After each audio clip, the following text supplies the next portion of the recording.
성공의 바른 의미와 목적. 고백한 여러분에게 이러한 것이 분명히 임하게 될 것을 확신합니다. 겟세마네 동산에서 예수님이 기도하시다가 예수님을 잡으러 온 대제사장들이 보냈던 그러한 성경은 오늘 47절에 보면 큰 무리다. 그러니까 많은 사람들이 칼과 몽치를 가지고 이제 주님을 잡으러 왔던 그 장면을 말하고 있습니다. 그러한 이렇게 잡으러 왔을 때 우리가 잘 알듯이 베드로가 그 종 중에 하나였던 말고의 귀를 칼로 잘라버립니다. 그래서 그 귀를 쳐버리니까 주님께서 그 귀를 붙여주세요. 그러니까 쓸데없이 이 신앙생활을 엉뚱하게 하면 주님이 해야 될 일이 많아지신다. 알겠죠? 예. 그러니까 신앙생활 잘 하셔야 돼요. 괜히 주님 쓸데없는 일 만들어 주시지 마시고, 예. 효과적으로 우리가 또 신앙생활 해야죠. 그런데 주님께서 그때 베드로에게 하신 귀한 은혜의 말씀이 뭐냐면 우리 53절 53절 읽었던 이 말씀입니다. 너는 내가 내 아버지께 구하여 지금 12군단 더 되는 천사를 보내시게 할 수 없는 줄로 아느냐. 뭐 좀 여러 가지로 해석해 볼까요? 너는 지금 내가 너한테 돈을 줄 수 없는 줄 아느냐. 너는 내가 지금 네 인생을 바꿔줄 수 있다고 생각하지 못하느냐. 너는 지금 네 마음이 정직하다고 생각하느냐. 너는 지금 네가 하는 그러한 일이 지금 의미 없는 그러한 의심의 행위라고 생각하지는 않느냐. 여러분, 이게 굉장히 많은 말씀에 이게 속하는 말씀입니다. 지금 내가 능력이 없냐? 한마디로 말하면 이 말씀이에요. 내가 능력이 없다고 보이느냐? 그래서 주님은 오늘 우리가 이제 분명하게 성공의 바른 의미와 목적을 붙들고 이 한 달 한번 이 말씀 속에서 하나님의 바른 성공의 역사가 여러분의 삶에 일어나기를 축복합니다. 왜냐하면 성경 분명히 약속합니다. 말씀대로 행하는 자는 말씀대로 이루어진다고. 그것은 어김없는 성경의 불변의 법칙이고 그것은 반드시 일어나게 될 수밖에 없는 성경의 섭리거든요. 그러니까 말씀대로 안 된다. 그거는 성경 자체를 믿을 수 없는 거잖아요. 근데 성경은 분명히 말씀대로 된다. 그래서 여러분 속일 수가 없죠. 우리의 삶을 보면. 그런 것입니다. 말씀이라는 것이. 그러니까 오늘 이 말씀이 이제 여러분들에게 새로운 깨달음이 있기를 바랍니다. 여러분 보세요. 세상에 원하는 권세와 성공의 목적과 우리 성도의 목적이 분명히 다르다는 것입니다. 이것이 이제 확실하게 구별돼야 되는데 여러분 세상의 원리들은 어떤 원리냐면 세상의 원리들은 여러분 우리가 가지는 권세, 돈, 힘 한마디로 말하면 그래서 내가 지금 이렇게 잡혀갈 수밖에 없는 그러한 모양이 되었을 때 여러분 뭐 정치인들 보세요. 문제 많은 그러한 죄를 짓고도 잡혀가지 않는 능력 어마어마하죠. 예? 그렇지 않습니까? 지금 당장에 깜빵을 가야 될 사람들이 꽤 많은데 근데 안 잡혀가는 이 권세 굉장한 힘이에요. 그죠? 그래서 여러분 세상은 무엇을 성공으로 여기냐면 오늘 내가 바로 나를 위하여 12군단이 이 자리에 나타나게 만들 수 있게 되는 그 권세. 그러니까 12군단이 오늘 내 자리에 와서 나를 지켜주는, 제가 말했잖아요. 12군단이면 여러분 우리나라 전체 군대가 다 출동한 겁니다. 그러니까 이 12군단이 나를 지켜줄 수 있게 만들어내는 것을 우리는 성공이라고 여긴다라는 것이죠. 그게 세상의 성공의 원리예요. 그런데 그 세상의 성공의 원리로 지금까지 우리는 살아왔다는 것이죠. 그래서 그 세상의 원리로 우리가 살다 보니 우리가 성공의 바른 의미와 목적을 잃어버리고 우리는 그저 우리의 삶의 그 어떤 것을 누리는 것에 목적이 있다. 그런데 오늘 주님을 보십시오. 여러분 주님이 분명히 그 권세가 있다는 거예요, 없다는 거예요? 있다. 나는 지금 뭐 할 수 있다. 12군단 지금 이 순간 바로 여기 오게 할 수 있다. 저 몇 명의 그 무리들이 나를 잡아가지 못하게 만들 수 있는 힘이 있다. 근데 주님은 그게 목적이 아니었다는 것이죠. 그건 아무것도 아니었다는 것이죠. 그러니까 주님의 삶에는 그게 목적이 아니라 오늘 분명히 말씀하시기를 54절에 보니까 내가 만약 12군단을 불러서 내가 안 잡혀가면 어떻게 한 성경이 이거 좀 풀어줄까요? 어려우니까 어떻게 하나님의 뜻이 이루어지겠느냐 이렇게 말씀하신 것이죠. 그러니까 주님은 지금 우리가 생각하고 있던 그 권세, 그 돈, 내가 목적으로 삼고 있는 그것이 목적이 아니고 하나님의 말씀을 성취하는 것이 목적이다. 이것을 지금 분명하게 말씀하고 계시다는 것이죠. 여러분, 우리가 성공하지 못하는 이유는 성공의 목적이 틀리기 때문에 그래요. 예. 그래서 여러분의 목적은 뭐냐면 하나님의 말씀을 이루어내는 것, 그것을 성취하는 것이 우리 성도가 가지는, 교회가 가지는 진짜 성공의 의미라는 것이죠. 그렇다면 인생이 확실히 달라집니다. 어떻게 달라지냐면요, 하나님의 말씀을 이루기 위해서 그 짓을 안 해요. 무슨 얘기인지 이해가세요? 하나님 말씀을 이루어내기 위해서 절대 그 짓 안 합니다. 예. 그런 짓을 안 해요. 예. 무슨 얘기인지 이해가세요? 우리에게는 여러 그런 짓이 있잖아. 그죠? 하나님의 말씀을 이루기 위해서 그것을 목적으로 사는 사람이기 때문에 절대 그렇게 돈 자랑 안 하고 그렇게 돈을 누리지 않고 절대 그렇게 자기 권세를 남용하지 않으며 절대 자기 고집과 건조를 부리지도 않고 절대 여러분 하나님의 목적에 반한다는 그러한 일들을 하지 않습니다. 가지고 있을지라도 말이죠. 내가 그 힘을 가지고 있을지라도 오늘 예수님처럼 안 써요. 왜냐하면 그걸 쓰면 어떻게 된다고요? 하나님의 말씀을 이룰 수가 없어지는 것입니다. 지금 그렇게 고집 부리면 하나님의 말씀을 그 삶 속에서는 하나도 이루시지 않겠다는 거예요. 여러분, 우리가 이 하나님의 말씀을 다시 기본적으로 돌아와야 됩니다. 우리의 삶은 하나님의 말씀을 이루는 것이 목적이라는 것을 여러분 생각해야 합니다. 왜 이것이 중요하냐? 좋은 대학, 우리 학생들에게는 좋은 직장, 이게 목적이면 하나님은 별로 의미가 없습니다.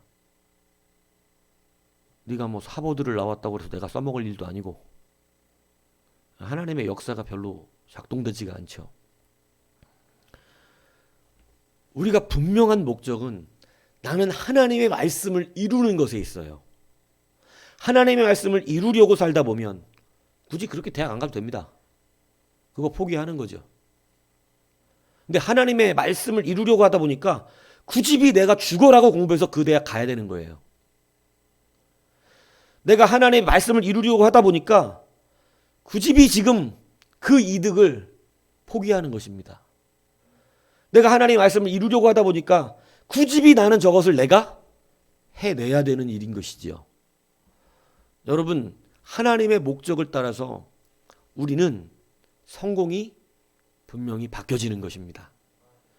자, 그렇습니까? 하나님의 목적을 위해서 때로는 내가 성공이라고 생각하고 여러분 우리는 우리의 인생을 반드시 지금 대부분의 사람들은 한 방향으로 살고 있거든요. 한 방향으로. 뭐냐면 무조건 형통한 한 방향. 하나님 말씀의 목적이었다면 자녀들이 100% 좋게 잘 돼야 될 필요도 없어. 왜냐하면 그건 한 방향이잖아요. 뭐 우리 집 무조건 잘 돼야 돼. 형통해야 돼. 돈도 많고 가정 화목하고 무조건 좋고 다 좋고 한 방향으로 모든 게 쏠려 있다 이 얘기죠. 다 건강하고 다 좋고 다 형통해서 모든 게 그냥 다 좋은 일로. 여러분 왜 이렇게 사냐면 말씀이 목적이 아니기 때문에 그래요. 말씀이 목적이면 한 방향으로만 가지 않습니다. 때로는 어려움을 선택합니다. 때로는 붙잡기만 하면 세상 사람이 부러워할 일들을 포기합니다. 왜냐하면 하나님의 말씀을 이루기에는 오늘 12군단을 불러낼 수 있는 권세는 너무나 좋은 권세인데 이게 하나님의 말씀을 못 이룬다고 여겨질 때 주님은 오히려 잡혀가시기를 선택하셨다는 거예요. 조선시대에 김수팽이라는 사람이 있었습니다. 김수팽. 이 김수팽이 아버지를 어릴 때 여의고 홀로 된 어머니와 아주 어렵게 어린 시절부터 단둘이 살았어요. 가난하게 살았어요. 가난한 탓에 쌀이 떨어지는 적도 많았고 굶어야 되는 적도 많았습니다.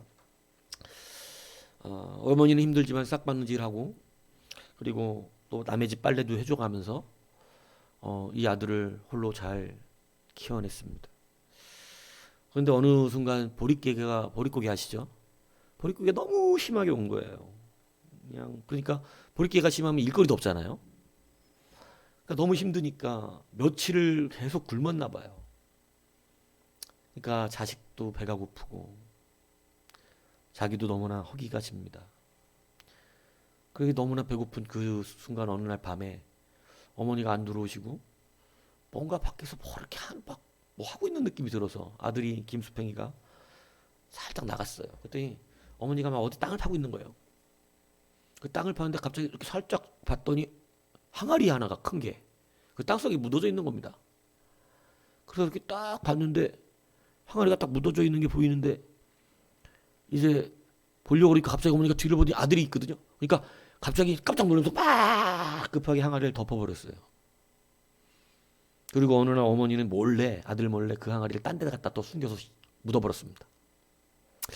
이 아들은 그냥 뭘 항아리지 이랬다가 그냥 잊어버리고 열심히 이 가난을 이겨서 우리 어머니를 봉양해야겠다. 이런 생각을 가지고 그 어려운 가난을 이기기 위해서 글 공부를 죽으라고 합니다. 그래서 결국은 과거에 장원급제를 해서 꽃가마를 타고 고향에 돌아왔어요. 얼마나 기쁜 일이 벌어졌습니까? 그 가난을 이겨서 결국은 장원급제하고 꽃가마 타고 집에 돌아와서 이제 그 고생이 끝나는 그런 귀한 은혜가 있는 것이죠. 근데 문득 그 어머니와 기쁨을 나누는 순간에 생각이 났어요. 뭐가 갑자기? 그 어릴 때 그 항아리가. 그래서 엄마한테 물어봐요. 어머니, 제 아직도 그 기억이 지금 문득 났는데 옛날에 제가 밤에 나갔을 때 어머니가 뭐 땅을 파고 계시길래 뭐 하시나 싶어서 이렇게 봤더니 항아리가 있었는데 그 항아리 뭐예요? 이렇게 묻습니다. 어머니하고 같이 가서 항아리를 팠어요. 보여준다고. 그 항아리를 올렸는데 거기에는요. 평생을 먹고도 남을 만한 엄청난 돈이 항아리 속에 있는 것이에요. 깜짝 놀랐습니다. 김수팽이가. 아니 어머니 이렇게 돈이 많은데 왜 그렇게 고생하며 왜 제가 배고플 때 그냥 이 돈이었으면 배불리 먹을 수 있었잖아요. 근데 왜 그러셨어요? 아니 이 돈을 왜 지금까지 숨겨놓고만 계셨어요? 이렇게 묻습니다. 어머니가 이렇게 말합니다. 그 돈을 내가 다시 묻은 이유는 내 자식이 그렇게 많은 돈을 보고 나면 그냥 유행이나 바라는 게으름뱅이가 될까 싶어서였다. 돈이 있다고 그냥 편히 살면서 빈둥거리게 된다면 그런 인생이 무슨 복받은 인생이라고 할 수 있겠느냐. 그럼에도 너도 어려웠던 그 보릿고개 그 시절에는 잠시 돈을 파서 이것으로 쌀이라도 살까 생각해 봤는데 네가 나오는 걸 보고 너의 인생을 위해서 다시 꾹 참고 그 항아리를 다시 묻어버렸던 것이다. 그리고 그 인내가 오늘날 너를 이렇게 훌륭한 사람으로 만들었구나. 가난을 선택한 겁니다. 뭐가 있는데? 돈이 있는데. 누구를 위해서? 그 아들이 진짜 사람이 되기를 위해서. 여러분, 세상에 많은 부모들은요, 자식에게 돈을 남겨주려고 돈을 목적으로 벌어댑니다. 그래서 자식들이 갖고 싶다는 거 남들 부럽지 않게 풍요롭게 사주고 싶어 합니다. 과연 좋은 일일까요? 과연 그것이 그 사람을 사람으로 그 자녀를 만들어낼 수 있을까요? 우리는 자녀에게 무언가를 사주는 것을 목적으로 살아서는 안 됩니다. 장가 갈 때 아파트라도 하나 사줘야겠다. 뭔가 내가 이 아이를 위해서 이렇게 잘해줘야 되겠다. 여러분, 우린 이걸 목적으로 살 때가 얼마나 많은지 모른다는 것이에요. 근데 그 목적이면요, 뭐 좀 편하게 게으름뱅이로 살 수 있게 만들 수는 있을지 모르겠지만 그 아이가 진짜 자기 힘으로 일어날 노력과 깊이 있는 내공을 가진 그러한 사람이 될까 싶은 것은 봐야 될 문제일 것 같습니다. 이 김수병은 실제로 있던 사람인데, 여러분, 어머니가 그러한 일을 하고 나서 이 사람은 그 권세와 많은 부를 가졌는데 단 한 번도 권세를 남용한 적이 없다는 거예요. 남용할 수가 없죠. 왜냐하면 목적이 권세를 쓰는 데 있는 것이 아닌 걸 깨달았어요. 여러분, 돈을 낭비할 수가 없어요. 뭐 자원급제를 했으니 많은 돈이 들어왔겠죠. 하지만 돈을 누리고 쓰는 것으로 목적이 아니라는 걸 깨달은 인생이 됐어요. 그게 어려서부터 돈은 있던 집안이었지만, 아버지가 남겨주신 돈이 꽤 있었지만, 어머니가 자식을 진짜 사람 만들기 위해서 가난을 선택했던. 있는데 안 쓰잖아요. 한번 흔들렸대잖아요, 보릿고개 때문에. 그러나 꾹 참고 배고픔을 이겨낸 거예요. 이것이 정말 위대한 조선의 학자를 만들어냈다는 것입니다. 여러분 보세요. 세속적 성공은요, 게으름뱅이를 만들어낼 수도 있어요. 여러분, 지금 우리가 왜 하나님 앞에서 진짜 하나님이 말씀하시는 성공을 이루지 못하는 줄 압니까?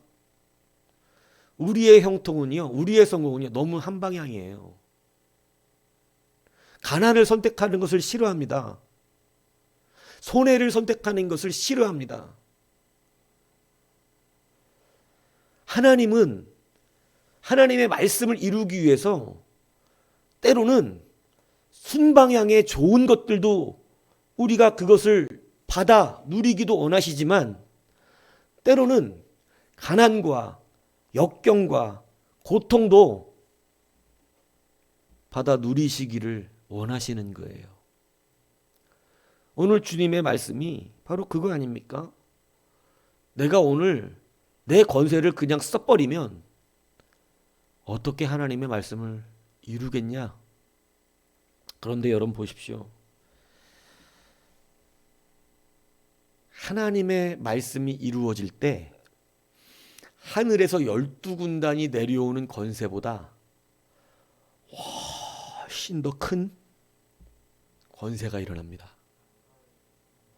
어떤 권세가 일어나냐면요, 하늘과 땅의 모든 우주 만물을 다스리는 그 권세를 하나님께서 누구에게 주셨다? 예수님께 주셨다는 거예요. 여러분, 하나님의 말씀을 이루려고 사는 성도는 지금 그 누리는 권세보다 상상할 수 없는 하나님의 놀라운 권세가 실질적으로 그 사람의 삶에 일어나게 된다는 것을 여러분 믿으시기 바랍니다. 여러분, 실질적으로요, 이제는 이 한 방향으로 여러분이 생각하는 형통을 누리며 살지 않기를 바라요. 우리의 참 연약한 악성들은 여러분 말씀을 이룬다라고 말하면서 얼마나 일치하지 않는 우리의 생각과 추구를 하는지 모릅니다. 다 잘 되는 것을 형통이라고 여기고 무조건 좋게 되는 것을 우리는 복받았다고 여깁니다. 하지만 성경은 하나님의 크게 쓰임받았던 백성들의 삶을 모든 한 방향의 형통이 있었다고 말하지 않아요. 그들의 삶은 말씀을 이루기에 때로는 고통을 감수해야 했고, 말씀을 이루기 위해서 때로는 정말 소중히 여겼던 것들을 포기해야 하기도 했었습니다. 그리고 그것을 기뻐했었습니다. 그리고 그것을 성공하지 못한 모습이라고 여기지도 않았습니다. 많은 하나님의 백성들이 하나님의 나라의 말씀을 지켜내기 위해서 얼마나 많은 자기들의 연약함, 고통받는 일들 가운데 들어가기를 자처했는지 모릅니다. 오늘 우리가 하나님 앞에서 성공하지 못하는 이유는요, 우리가 세속의 사람들과 똑같은 방법으로 복을 생각하고 있기 때문에 그래요. 여러분, 그래서 때로는 약함도 우리의 삶에 큰 능력과 힘이 될 수 있다는 사실을 여러분 믿으셔야 합니다. 가룟 유다의 가장 패배의 큰 이유는 뭐였냐면 주님의 약함이었어요. 주님이 약하다는 거예요. 주님이 너무 약해 보니까. 그러니까 저렇게 약한 주님을 따라갈 수가 없었던 것입니다. 그냥 몇 푼 받고라도 내가 빨리 이득을 챙겨 나가는 게 낫겠다 싶었던 것이죠. 근데 여러분, 성경은 주구장창 우리에게 약한 그 자에게 하나님의 큰 권세와 능력이 나타난다고 말씀하고 있다는 사실이죠. 하나님은 우리의 약함을 쓰시려고 하십니다. 우리의 약함을 쓰시려고 하는데 우리는 자꾸 강한 척을 해요. 그 강한 척이 못된 고집을 올려냅니다. 그 강한 척이 절대 굴복하지 않는 불순종을 만들어냅니다. 그런데 여러분, 약한 자가 순종도 하거든요. 그래서 사도 바울은요, 약함을 자랑한다고 말하지 않았습니까? 여러분, 약함은 순종에 연계된 반응이 일어나죠. 자기의 약함을 자랑하기 때문에 하나님의 말씀에 순종이 됩니다. 그래서 성경에 예수님은 이 큰 권세를 가졌음에도 불구하고, 하나님이심에도 불구하고 예수님은 여린 순과 같이 약한 존재로 그렇게 표현하고 있어요. 주님은 너무 약하신 분이었어요. 그런데 그 약함이 온전한 누구의 능력을 나타냈습니까? 하나님의 능력입니다. 오늘 여러분, 이제 성공의 바른 의미와 목적을 진짜로 성공하고 싶다면, 정말로 하나님이 내 인생을 쓰시기를 원한다면 이제 인간적인 형통의 욕심을 바꾸셔야 합니다. 여러분, 때로는 자식을 위해서 가난을 선택하십시오. 때로는 자식을 위해서 어렵게 사십시오. 있어도 말이죠. 때로는 하나님의 말씀을 이루기 위해서 환난을 피하지 마십시오. 그 손해를 피하지 마십시오. 그것이 양방향의 균형을 맞춰줍니다. 무조건 하나님은 불통하게 하시는 분이 아닙니다. 때로는 불통하지만 그 불통의 약함을 통하여 하나님의 권세가 빛을 보기 때문에 여러분, 때로는 노예라고 하는, 감옥이라고 하는 그 불통의 역사를 경험했지만 그 삶은 여러분 30세의 애굽의 총리라고 하는 놀라운 역사를 이루어냈습니다. 제가 말했잖아요. 여러분 30살에 뭐 할 수 있습니까? 뭐 했습니까? 혹은 우리 나이 30살엔 뭐 했나요? 여러분은 30살에 뭐 할 겁니까? 30살이 아직 안 되신 분들은 총리 할 겁니까? 제가 한번 얘기했었잖아요. 여러분, 누구는 약함에 순종이 되어져서 30살에 그 일을 했어요. 제가 그래서 여러분들에게 말씀드렸어요. 순종이 가장 빠르다고. 근데 여러분, 한 번의 불순종마다 연수가 달라집니다. 성공이 뒤로 밀려나가요. 한 번의 불순종마다. 그런데 여러분 요셉은 그냥 어린 시절 바로 순종으로 들어가서 30세에 여러분 그 일을 해낸 것이죠. 여러분 인생 오늘 5월 한 달 시작합니다. 이제 내 나이가 몇인지 한번 돌아보시죠. 여러분의 그 강함을 자랑하다간 또 10년 뒤 밀려날 것이고 또 10년 뒤로 밀려나게 될 것입니다.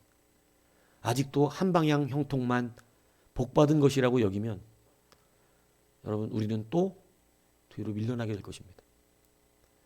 이제는 주님 나라의 말씀을 이루는 것을 진짜 목적으로 삼으십시오. 그리고 자기의 생각과 마음과 행동과 그리고 삶을 판단해 보십시오. 이렇게 하는 것이 말씀을 이루는 것인가 아니면 내 욕심을 이루는 것인가를 철저히 고민해 보셔야 합니다. 그러면 내가 가진 손해봤던 것, 약하여 이룰 수 없었던 것, 모든 것들이 이제는 하나님의 권세로 갚아지게 되어집니다. 하나님은 그래서 우리에게 바른 성공의 의미를 깨닫게 가르쳐 주셨습니다. 내가 힘이 없어서 이러는 줄 아냐? 내가 능력이 없어서 지금 잡혀가는 줄 아냐? 약해서가 아니라 약하게 사신 것입니다. 얼마나 위대한 삶입니까? 많은 사람들은 약한 사람이 약함에도 불구하고 강한 척 보여주려고 하지만 여러분 그냥 약하게 사십시오. 균형을 맞추셔야 돼요. 말씀을 이루기 위해서 때로는 지십시오. 말씀을 이루기 위해서 여러분 자기 자존심 버리십시오. 말씀 이루기 위해서 여러분 이제는 그 목적에 맞게끔 살아가십시오. 말씀을 이루는 것을 진짜 목적으로 삼으면 화건하건대 그리 시간 오래 걸리지 않습니다. 그리 오래 걸리지 않아요. 성경은 분명하게 이 포인트 말씀해 주고 있습니다. 그래서 여러분 성공의 바른 의미와 목적을 가지고 이 한 달을 한번 씨름해 보십시오. 이 한 달 씨름하셔서 다시 한번 참된 하나님의 성공이 우리의 삶 가운데서 나를 들어 사용하시기가 합해져 있는 그러한 은혜가 이 올 한 달 우리 모두에게 나타날 수 있기를 주님의 이름으로 축복합니다.